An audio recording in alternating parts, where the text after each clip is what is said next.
Hola, ¿qué tal? Buenas tardes a todos.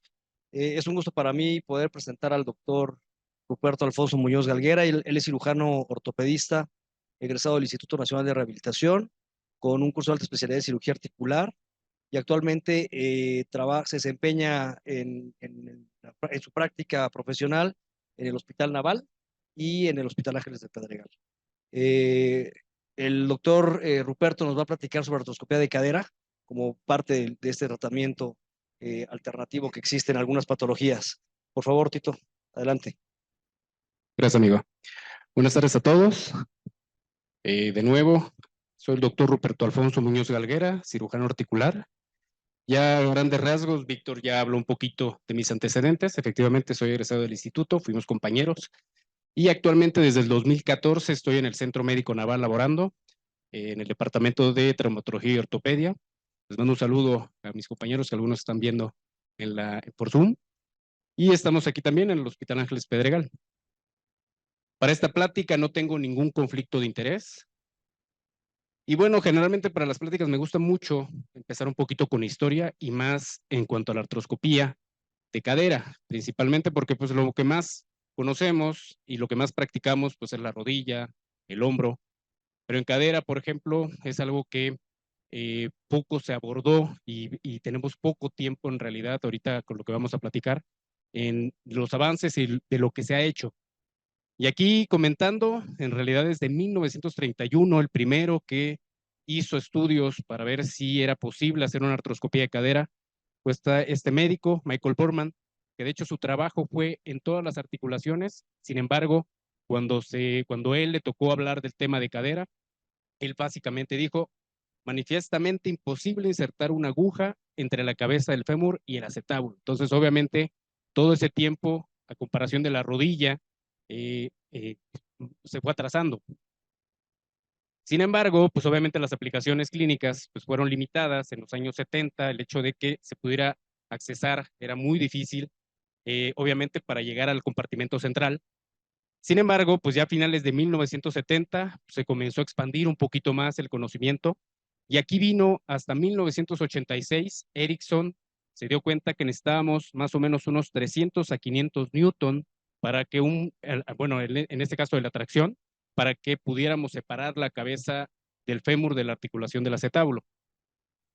Y no fue hasta 1987 que Glick y Samson describieron la artroscopía de cadera en posición de cúbito lateral. Y este es el primer dispositivo traccionador. En este caso, el paciente se colocaba de forma lateral, se ponía el poste y eventualmente eso evolucionó a uno de los traccionadores que todavía está en el mercado, que lo tiene la marca SMANF, y ahorita lo vamos a comentar. Ahora, ¿dónde estábamos hace 30 años?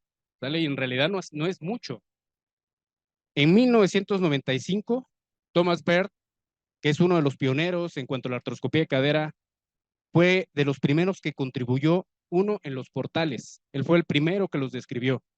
Número dos, él fue el primero que comenzó a ocupar la lente de 70 grados. ¿Sale? Para todas las demás, pues normalmente se ocupa la de 30 en la zona articular, pues en el abdomen ocupan una de 0. Y fue en 1996 que él publica una serie de 3 pacientes donde los trata por lesiones del labrum. A los 3 pacientes les hace desbridamiento y reporta muy buen resultado. Sin embargo, en 2001, ahora sí, su serie de casos aumentó a 42. Aquí sí hizo reparaciones del labrum, vio lesiones condrales, reparaciones y resecciones del ligamento redondo. Igualmente, muy buenos resultados, pero en comparación estamos hablando de un periodo de más o menos unos 5 años, que Thomas Baird fue el primero que comenzó con esto y que eventualmente los demás en el año 2000 empezó el boom. Ahora, ¿quién fue el primero que dijo ahorita y que conocemos el pensamiento femoroacetabular? Pues fue Gans. Gans en 2003, a raíz de sus pacientes, porque él hace la osteotomía periacetabular, comenzó a ver que les dolía, empezaron a molestar y hacían una artrosis temprana, cuando él obviamente le metió un cortocircuito y decir, bueno, pues yo les estoy haciendo una osteotomía para obviamente darles cobertura y que no me hagan una artrosis temprana. Y él comenzó a ver que le empezaban a tener molestias y era por la sobrecobertura que él les dejaba. Y él fue el primero que describió el pinzamiento femoroacetabular, que obviamente después se identificó en pacientes que no estaban operados. Ahora, aquí las indicaciones en cuanto a la artroscopía de cadera. 1990, las dos cosas normalmente que se hacían eran cuerpos libres por fractura y artroscopía diagnóstica. Era lo único que en teoría se hacía en 1990, los primeros años de los 90. Y vean actualmente todas las patologías que podemos hacer por artroscopía o endoscopía, o el hecho de que nosotros podamos meter un aparato alrededor de la articulación y todo lo que podemos tratar. Ahora, pues, ¿cómo se va a realizar? Hemos visto demasiados cursos, hay muchos talleres, pero digo, básicamente estos puntos son los importantes para cualquiera que quiera hacer una artroscopía de cadera. Número uno, pues la adecuada evaluación de tu paciente, ¿sale? Obviamente el diagnóstico es importante, ya la sospecha diagnóstica que vas a ver para identificar ese paciente que es candidato a una artroscopía de cadera.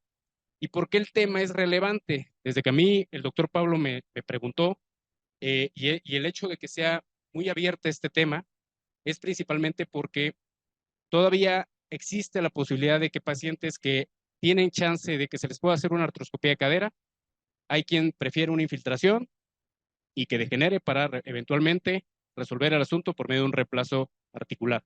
Si es un paciente de 60, 70 años, igual y no hay tanto problema, pero los jóvenes, menos de 20 años, 30 años, 40 años, son pacientes jóvenes y obviamente son pacientes que debe uno evaluar y es una alternativa.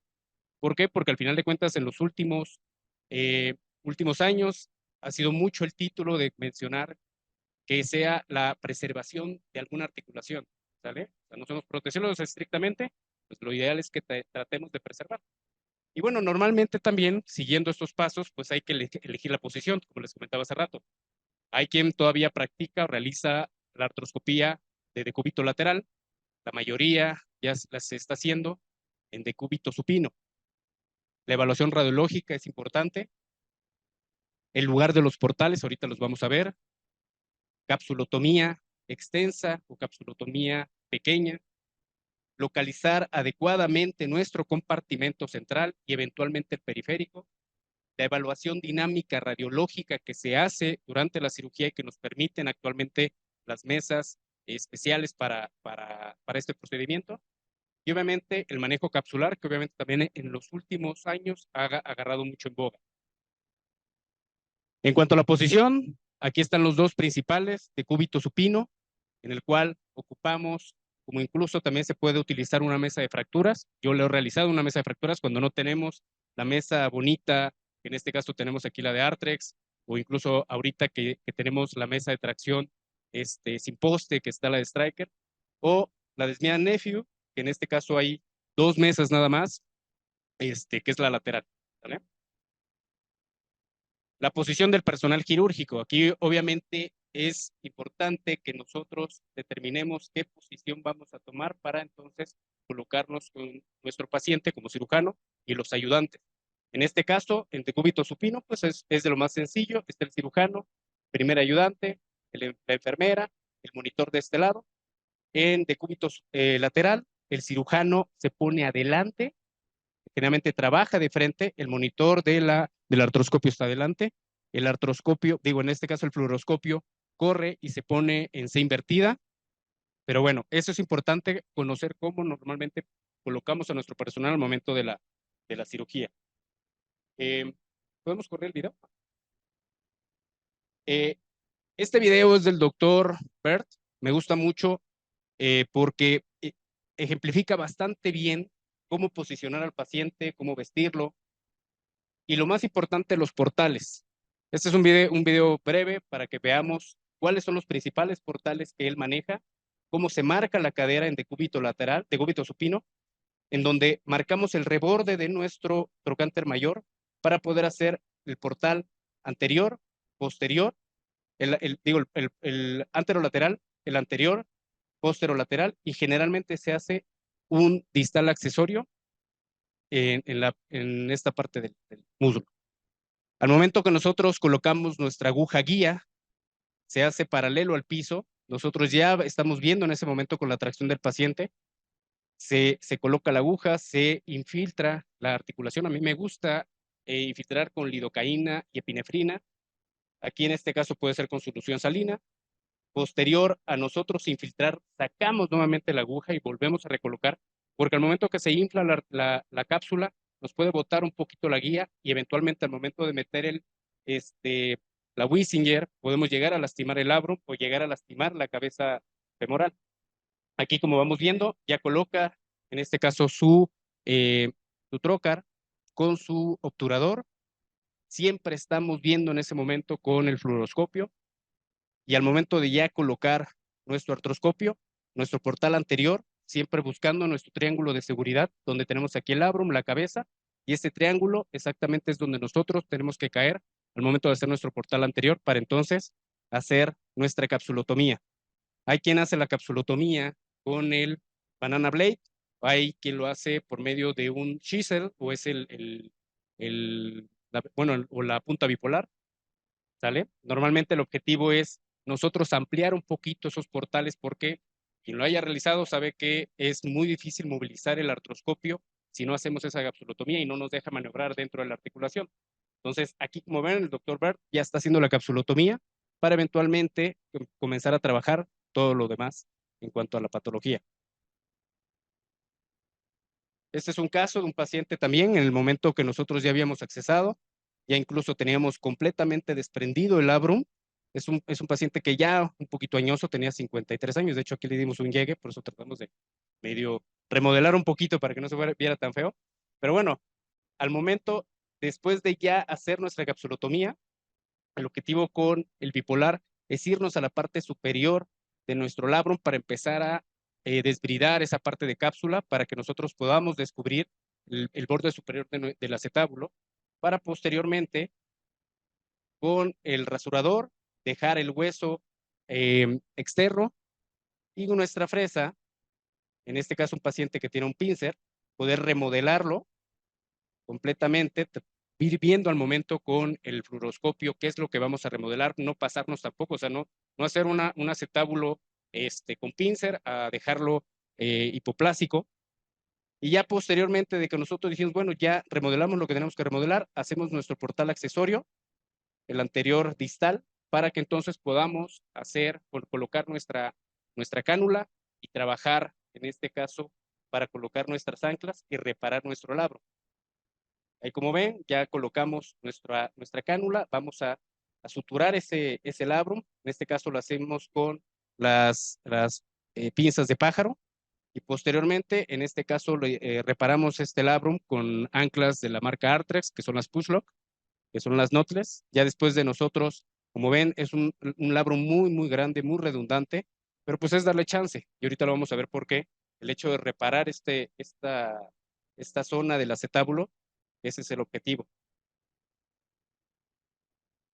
Y ahí colocamos, nosotros revisamos en ese momento que corra nuestra sutura para que ya después de haber hecho nuestro túnel podamos bajar nuestra ancla. Y en este paciente, por ejemplo, colocamos 3. Nos dio muy bien la reparación para poner 3 anclas y dejar ya muy bien establecido ya nuestro labrum en el acetábulo. Y ya estamos colocando el punzón, ya perforamos y vamos a bajar nuestra ancla donde ya fijado con nuestra sutura.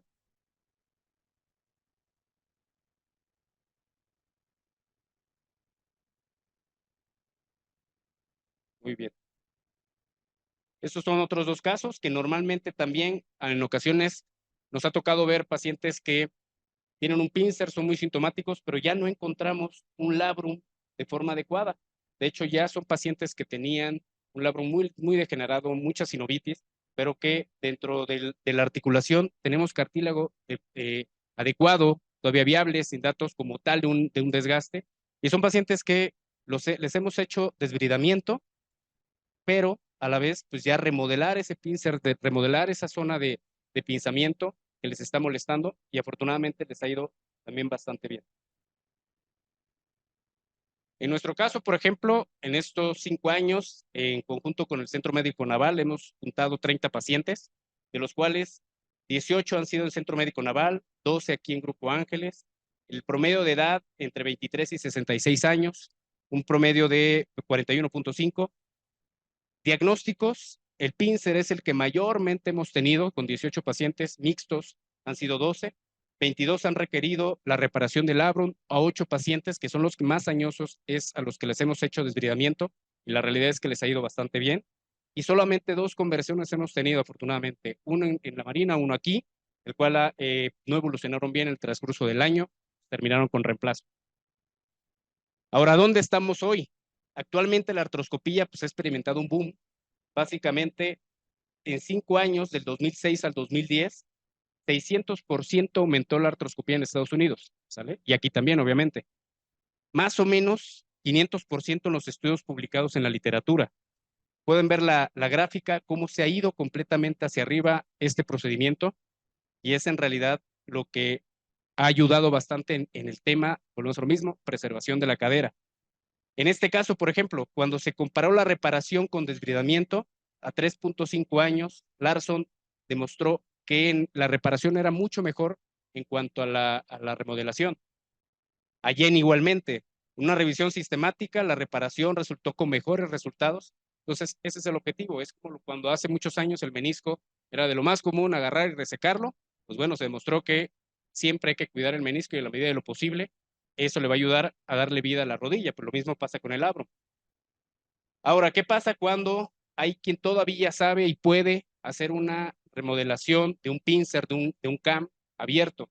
Pues al final de cuentas, si lo hace muy bien, si no hay tanto problema, no se batalla con la consolidación del trocánter mayor, pues le va muy bien también. Ahora, la ventaja de hacerlo artroscópico, pues se ha demostrado menos dolor, menos complicaciones en comparación a algo abierto, también en no tener el miedo estrictamente de una necrosis vascular.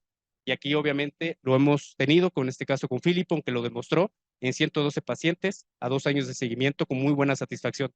Bert, en este caso, 50 pacientes a 10 años. Él es el de los que mayores seguimientos tiene en su serie de casos, con muy buen puntaje, en este caso con esta patología. ¿Qué pasa con los atletas? Y lo que comentamos de hace rato.